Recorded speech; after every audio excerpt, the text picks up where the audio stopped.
네, 오늘은 2024년 2월 28일입니다. 이스라엘 종교력으로 아달월 12월 달, 오늘 수요 말씀 묵상을 시작하겠습니다. 이번 한 주간 동안 읽을 하나님의 말씀은 민수기 12장에서 민수기 27장까지, 마가복음 5장 21절에서 마가복음 8장 21절까지 말씀을 읽으시기 바랍니다. 오늘은 계속해서 두 증인에 대해서 살펴보기를 원합니다. 오늘은 그 밤하늘에 나타난 뭇별 가운데 보여지는 두 증인에 대해서 살펴보기를 원합니다. 먼저 창세기 15장 1절부터 3절까지 말씀을 읽겠습니다. 이후에 여호와의 말씀이 환상 중에 아브라함에게 임하여 이르시되, 아브라함아, 두려워하지 말라. 나는 네 방패요 너의 지극히 큰 상급이니라. 아브라함이 이르되, 주 여호와여, 무엇을 내게 주시려 하나이까? 나는 자식이 없사오니 나의 상속자는 이 다메섹 사람 엘리에셀이니이다. 아브라함이 또 이르되, 주께서 내게 씨를 주지 아니하셨으니 내 집에서 길린 자가 내 상속자가 될 것이니다. 그랬습니다. 우선 3절까지 말씀 보겠습니다. 이 하나님께서 이 갈대아 우르 지역에 살고 있던 아브라함을 끄집어내서 약속의 땅 가나안으로 인도하셨습니다. 갈대아 우르라고 하는 그 지역은 메소포타미아라고 하는 문명의 발생지라고 하는 바로 그 지역입니다. 중요한 지역이 되겠죠. 당대의 최적의 조건을 갖춘 장소였습니다. 가인이 자기를 죽이려는 사람들의 낯을 피하여 도망했던 바로 이 놋 땅이 바로 이 메소포타미아 문명의 영향력이 앞으로 미치게 될 그런 장소였습니다. 왜 이 가인의 후손들은 앞으로 메소포타미아라고 하는 그 문명이 있는 그 지역을 염두에 두고 그쪽으로 피하여 갔을까요? 우리가 이것을 염두에 둘 필요가 있습니다. 가인의 후손이라는 뱀의 후손이 장악하고 있던 그 장소였습니다. 그곳을 떠나서 약속의 땅인 가나안으로 긴 여정을 거쳐서 도착하였지만 이곳 역시 가나안 족속이 이미 차지하고 있던 그런 땅이었습니다. 하나님의 음성을 듣고 멀고 먼 곳까지 왔건만 아는 사람도, 그렇다고 자신의 혈육도 없는 그야말로 막막한 상황만 계속되고 있었습니다. 드디어 하나님의 때가 왔습니다. 하나님의 말씀이 아브라함을 찾아오게 됩니다. 눈에 보여지는 것 하나 없는 불안하고 막막함의 연속으로 힘든 나날을 보내고 있던 아브라함에게 하나님께서는 두려워하지 말라. 나는 네 방패요 너의 지극히 큰 상급이라는 굉장히 어마어마한, 그렇지만 추상적인 듯한 약속을 하시는 것이 아닙니까? 즉각적이고 구체적인 답을 기다리고 있었던 아브라함. 뭔가 손에 잡히는, 뭔가 그런 사람의 생각이 미치는 범위 안에서의 답을 기대하고 있던 아브라함에게 어쩌면 별 감흥으로 들려지지 않았을지도 모릅니다. 하나님의 차원은 사람의 차원하고 완전히 다르기 때문입니다. 또한 하나님의 말씀을 사람이 이해할 수도 없습니다. 아브라함은 하나님의 말씀을 전혀 이해하지 못한 듯 구체적으로 자식의 문제, 즉 혈육의 문제를 끄집어냅니다. 창세기 15장 2절에 아브라함이 이르되, 주 여호와여, 무엇을 내게 주시려 하나이까? 하나님의 말씀에 순종해서 여기까지 왔는데 눈에 보이는 것, 손에 잡히는 것 하나도 없는 세월만 하염없이 흘러가는 이때에 나에게 무엇을 주시려 하나니까. 나는 자식이 없사오니 나의 상속자는 이 다메섹 사람 엘리에셀이니이다 그랬습니다. 나의 밑에 있는 종 엘리에셀, 충직한 종 이 엘리에셀이 나의 상속자가 될 수밖에 없음을 토로하는 장면이 되겠습니다. 아브라함이 또 이르되 주께서 내게 씨를 주지 아니하셨으니 내 집에서 길린 자가 내 상속자가 될 것이니이다. 어쩌면 굉장히 단호하게 다른 선택의 여지가 없으니까 이렇게 아브라함은 하나님께 대화를 이어갑니다.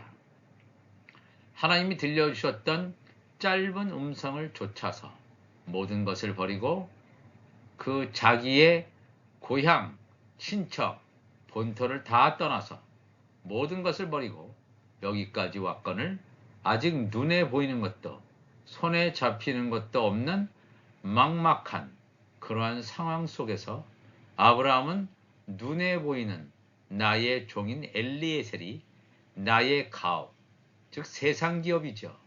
나의 가업을 이을 상속자가 될 수밖에 없음을 하나님 앞에 토로하고 있습니다. 아브라함이 생각했던 것은 물질 세계에서 나의 기업을 이어받아서 번성하게 하는 것을 상속자의 임무라고 여겼던 것입니다.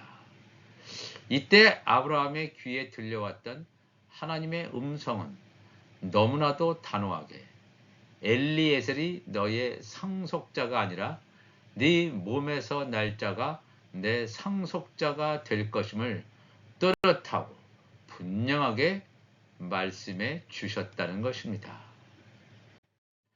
창세기 15장 4절에 여호와의 말씀이 그에게 임하여 이르시되 그 사람이 내 상속자가 아니라 엘레셀이 내 상속자가 아니라 네 몸에서 날 자가 내 상속자가 되리라 하시고 그를 이끌고 밖으로 나가 이르시되 하늘을 우러러 뭇별을 셀 수 있나 보라.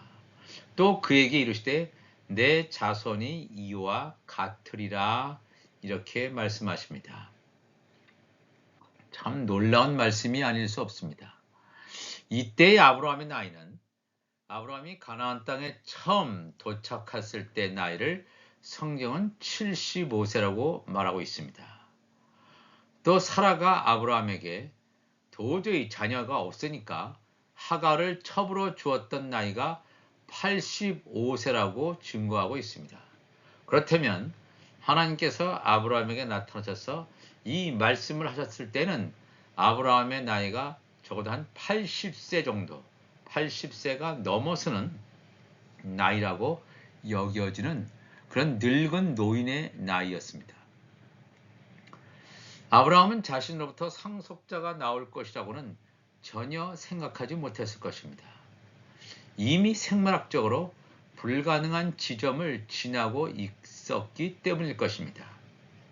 네 몸에서 상속자가 나올 것이라는 하나님의 말씀이 도저히 믿겨지지 않는 듯한 표정을 짓고 있을 때 하나님께서는 이번에 그를 끌고 밤하늘에 초롱초롱 빛나는 뭇별을 보여주셨습니다.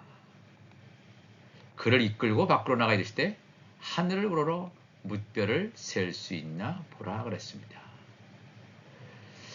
이 말씀을 읽었던 모든 사람들은 하나님께서 아브라함에게 수많은 후손을 주실 것이라고 하는 단순한 이해 정도만 가지고 있었을 것입니다. 그래, 하나님은 아브라함에게 아브라함의 후손, 아브라함을 통해서 아브라함과 사라를 통해서 많은 후손을 주실 것이다. 근데 그 약속대로 이삭이 나왔고 이삭 밑에 에서와 야곱이 나왔고 이 아브라함을 조상으로 여기는 사람들이 이 지구상에 수십억 되는 사람들이 있습니다. 아, 이 말씀은 이루어졌구나. 아, 이 말씀대로 그냥 엄청난 수의 후손이 나올 것이다. 그런 뜻으로만 이해하고 있었을 것입니다. 그렇게 크게 감동이나 놀라움이나 감격을 느끼지 못했을 것입니다. 창세전에 감추어진 하나님 나라의 비밀을 하늘에 영롱하게 떠있는 수많은 별들을 통해서 아브라함에게 보여주시는 하나님의 지혜는 놀라움 그 자체입니다. 왜냐하면 아브라함은 물질 세계, 세상에서의 기업을 이을 상속자, 바로 물질 세계에 갇혀버린 그런 세계관에 갇혀 있었다면 하나님께서 의도하신 하늘의 뭇별이란 말은 보이지 않는 영적 세계에서의 하나님의 나라를 눈에 볼 수 있는 하나님의 나라로 완성할 수 있는 구체적인 하나님의 비전이기 때문에 그렇습니다. 이것은 하나님의 말씀, 즉 비유의 말씀입니다. 하늘의 뭇별을 보라. 하늘의 뭇별의 수많은 별들, 내 후손이 그와 같이 될 것이다. 단순히 그런 얘기를 하기 위해서 성경이 기록된 게 아닙니다. 우리가 성경에 해와 달과 별들을 포함한 무수한 별들은 성경에서 비유적인 표현으로 사용되어 있음을 우리는 알고 있습니다. 마태복음 13장 35절 이하에 예수님께서 말씀하시죠. 이는 선지자를 통하여 말씀하신 바, 마태를 통해서 이 하나님의 뜻을 증거하고 있습니다. 선지자를 통하여 말씀하신 바, 내가 입을 열어 비유로 말하고, 예수님께서 입을 열어 비유로 말하고 창세부터 감추인 것들을 드러내리라 함을 이루려 하심이라 그랬습니다. 예수님의 입을 통해서 나온 말씀, 이 창세기부터 요한계시록까지 나온 말씀은 비유다라는 거예요. 비유적인 말씀이에요. 비유적인 말씀이기 때문에 이것을 온전히 해석을 하지 못하면 그냥 글자 그대로 밤하늘에 무수히 초롱초롱하게 떠있는 별들, 이것을 이런 닫혀진 사고에 가둬버리고 맙니다. 이 창세기 37장 9절에도 요셉이 두 가지 꿈을 꾸는데 두 번째 꿈, 요셉이 다시 꿈을 꾸고 그의 형들에게 말하여 이르되 내가 또 꿈을 꾼즉 해와 달과 열한 별이 내게 절하더이다 하니라 그랬습니다. 요셉의 두 번째 꿈, 요셉에게 해와 달과 열한 별이 절했다. 여기서 나오는 요셉은 메시아 예수 그리스도를 상징하겠죠. 해, 달, 해는 하나님의 아들들, 이 달은 아주 어스름하게 해를 반사해서 비치는 이런 선지자 같은 자들, 11별이 나오는데 11별은 바로 이 제사장 같은 그런 자들을 여기서 증거하고 있습니다. 하나님의 아들이든 하나님의 종들이든 이 모든 사람들이 다 예수 그리스도께 경배하고 예배드릴 것임을 분명하게 증거하고 있습니다. 또 요셉의 신분이 완전히 다름을 또한 알려주는 말씀이기도 합니다. 요한계시록 1장 20절에도 이 사도 요한이 본 것은, 네가 본 것은, 예수님께서 말씀하죠. 내 오른손에 7별의 비밀과 또 7 금촛대라. 7별은 7 교회의 사자요 7 촛대는 7 교회니라. 이미 말씀을 드렸습니다. 이 별이라고 하는 것이 비유적인 의미로 사용되어 있구나. 예수님 오른손의 7별, 예수님 오른손 우편 보좌, 오른손이라고 하는 것은 우편 보좌를 말하는데 우편 보좌는 12보좌입니다. 좌편 보좌도 12보좌, 우편 보좌도 12보좌인데 예수님의 오른손 우편 보좌의 7별의 비밀이다. 이건 바알에게 무릎을 꿇지 않은 하나님의 은혜를 따라서 택하심을 입은 하나님의 아들들을 증거하는 말씀이 되겠습니다. 7별, 7이라고 하는 숫자는 완전수가 되겠습니다. 하나님의 아들들의 충만한 수, 7별의 비밀. 왜냐하면 이 7별, 완전수, 이 하나님의 아들들의 충만한 수, 이 마지막 시대, 오늘 살아가는 이 마지막 시대에 이 하나님의 아들들, 빛의 사자들이 일어나서 영원한 복음을 증거하기 때문에 그렇습니다. 또 일곱 금초대라. 일곱 별은 일곱 교회의 사자다 그랬죠. 일곱 별은 이 하나님의 아들들, 이 마지막 때의 빛의 사자들이라고 하는 것은 일곱 교회의 사자다. 일곱 교회라고 하는 것은 열방에 흩어져 있는 교회입니다. 아직 추수되어지지 않은 그 교회, 열방의 교회 가운데 일곱 별은 일곱 교회의 사자라고 하는 것은 그들에게 천국 복음을 증거하는 자다, 그런 뜻입니다. 요한계시록 2장 1절에도 에베소 교회의 사자에게 편지하라. 오른손에 있는 일곱 별을 붙잡고 일곱 금촛대 사이를 거니시는 이가 이르시되 그랬죠. 예수 그리스도. 일곱 별을 붙잡고 있는 자, 예수 그리스도입니다. 왜냐하면 예수님과 일곱 별은 한 성령 안에서 한 몸으로 연합을 이루는 자기 때문에 하나님의 아들을 눈동자와 같이 보호하시고 지키시고 붙잡고 있다는 것입니다. 요한계시록 12장 1절에도 하늘에 큰 이적이 보이니 해를 옷 입은 한 여자가 있는데, 빛의 갑옷을 입고 있는 한 여자가 있는데 그 발 아래에는 달이 있고 하나님의 아들과 종에 대한 것을 분명히 이 환상을 통해서 보여주고 있습니다. 그 머리에는 12별의 관을 썼더라. 이 여자가 아이를 베어 해산하게 되매 아파서 애를 쓰며 부르짖더라. 율법 아래에 있는 여자 가운데서 아들을 낳게 되는 놀라운 현상, 바로 이 아들이 하나님의 자녀들이고 휴고될 자라고 하는 것을 증거하는 말씀이 되겠습니다. 하늘에 또 다른 이적이 보이니 보라, 한 큰 붉은 용이 있어 머리가 일곱이요 뿔이 열이라. 그 여러 머리에 일곱 왕관이 있는데 그 꼬리가 하늘의 별 3분의 1을 끌어다가 땅에 던지더라 그랬습니다. 여기서 나오는 이 용이라고 하는 것은 사탄, 마귀죠. 근데 이 마귀가 하늘의 별 3분의 똑같은 별이에요. 똑같은 별인데 다 다르게 사용되고 있음을 알 수 있습니다. 이 하늘의 별 3분의 1을 끌어다가 땅에 던진다. 이게 뭐냐면 하늘의 별 3분의 1을 던진다라고 하는 것은 하늘의 별, 뭇별들 가운데서 하나님의 종들 가운데서 타락한 자들입니다.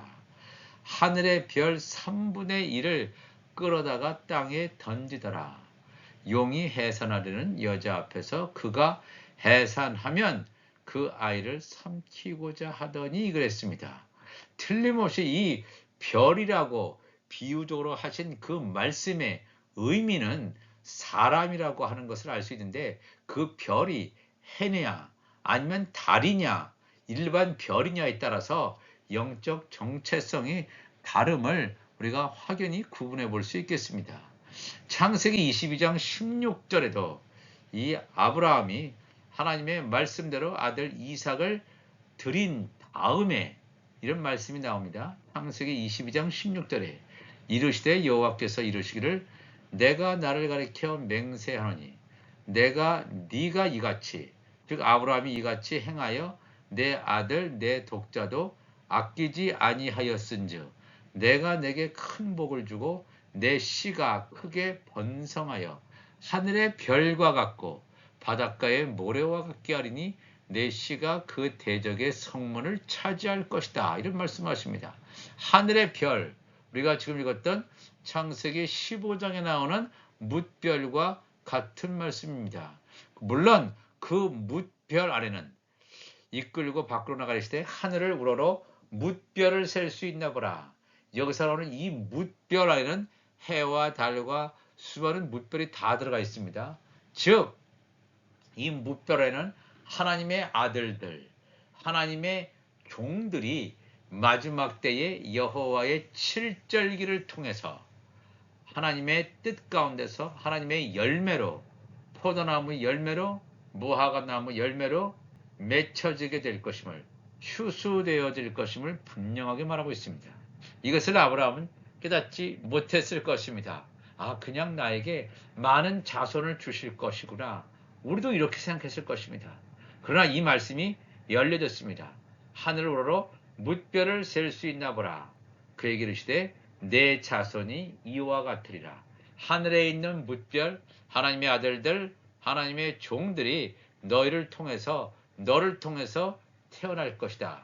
이 아브라함은 물질 세계, 세상에 자기의 가업을 이을 상속자를 생각했는데 하나님은 아브라함에게 뭐라고 말씀하시냐면 하나님의 나라, 영적인 세계를 이끌 하나님의 아들과 이 하나님의 아들을 섬기게 될 하나님의 종들을 하늘에 무수하게 떠 있는 뭇별을 통해서 비유적으로 말씀을 증거해 주시고 있습니다.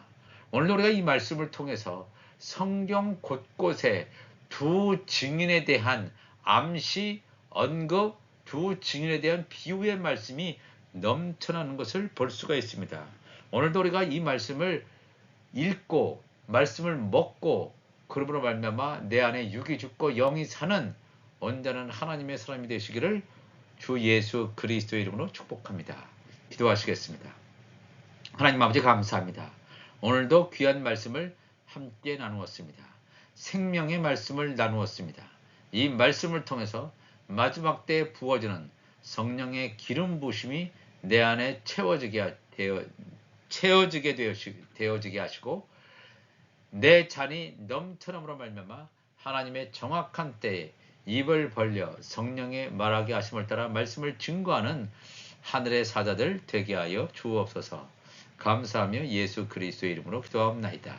아멘.